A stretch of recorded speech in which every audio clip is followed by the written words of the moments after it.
Hey Vips, I am Ricky and welcome to my channel Comics Friends. Today we are going to explain the first chapter of Revenge of Iron-Blooded Hund.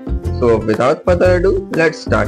In the first page, we saw Vikir, the Hund of Baskerville clan. Vikir was falsely accused of toddling with demons and was executed by the blade of Gulton. While on Gulton, he swore to himself that if he had another chance at life, he would never again live the life of a dog that's killed after the rabbit hunt. Then we saw some crying newborn child and a quite strange child who wasn't crying. It seemed that this kid is Vikir, who was educated and had received a reincarnation.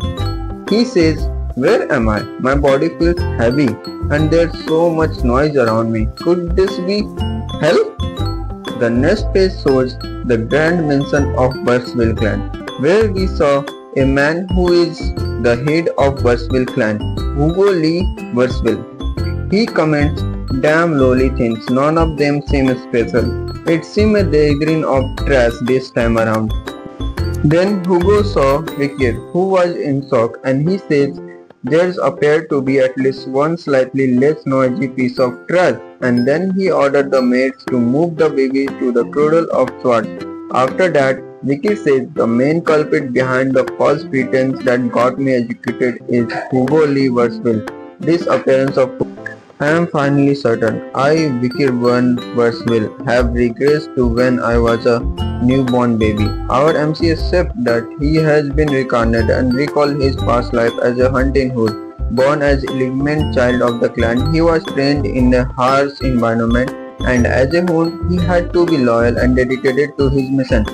He took care of all sorts of dirty deeds to turn Baskerville into the greatest of the 7 great clans. The reason for his loyalty was simple. He wanted to be acknowledged by Hugo and the clan. However, 10 years after the gate to the demon world opened, the long war against the demons ended in humans' victory. The reward for the hunting dog with his lifelong loyalty was the order to kill the god after the hunt is over.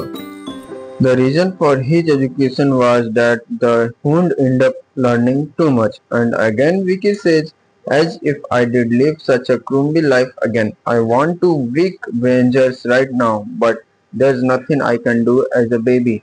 But being moved to the cradle of swords is a good opportunity to grow my strength. I need to become stronger for now." Then we saw the cradle of swords, where hundreds of swords were put in the ground with blood on the blade.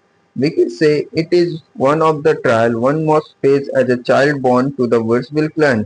As they head towards the river Styx across it, the river Styx is a legendary river that can strengthen a baby's body like steel. However, there is a limit to the number of babies that can receive its effect. To be first one to reach the river Styx, Vicky needs to move in a straight line through the wall of swords. Then we saw a kid covered in blood with multiple cuts all over his body.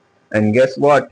It's our crazy MC. He says, "I was not able to receive its effect in my past life, being pushed aside by my siblings.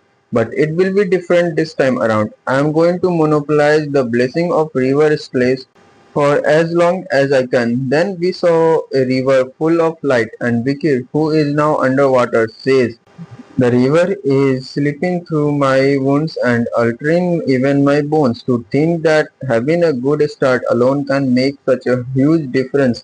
I need to last as long as I can." Our MC seems determined to become stronger and take revenge. Then Hugo says, "Barrymore, how long has it since he entered the river?" And the head Baltrell, John Barrymore, says, "It has been about 7 minutes, sir." And Hugo replies, "7 minutes? He might die. My son, come on up now." Then we saw Vicky, who is still holding his breath, says, "This voice is Hugo. As if I did come up that easily. I need to observe as much as I can until the very end." He says, "Endure it, no matter how painful it is." Afterward, Vicky was not able to hold any longer and started to groan. Then we saw Hugo, who was holding Vicky's legs, and says, "Would you look at him? Not only did he plunge into river Styx, he even drank it and even grew teeth during that." Then he asks Barrymore, what is this child name? Barrymore tells him that this is Vickir van Bursville. Then Hugo says, Vickir, it's appeared that a very greedy son has been born. And we hear Vicky voice, who says, a smile, will you can, Hugo? Now is still time to quietly sharp my friends, and then when the time comes, I can take my master heads in a single beat. The Bursville will fade away from history by the hands of me, Vicky Bursville. And that's it for the first chapter of Revenge of Iron-Blooded Hood. Vicky's journey from being a loyal hunting dog to seek revenge against the Bursville clan has just begun. With this determination and become stronger and his clever tactics, we are excited to see what the future holds for him. Will Vicky be able to outsmart the Hugo and the clan? Can he overcome the challenges ahead and achieve his goal of revenge? Stay tuned for the next chapter to find out. Please subscribe.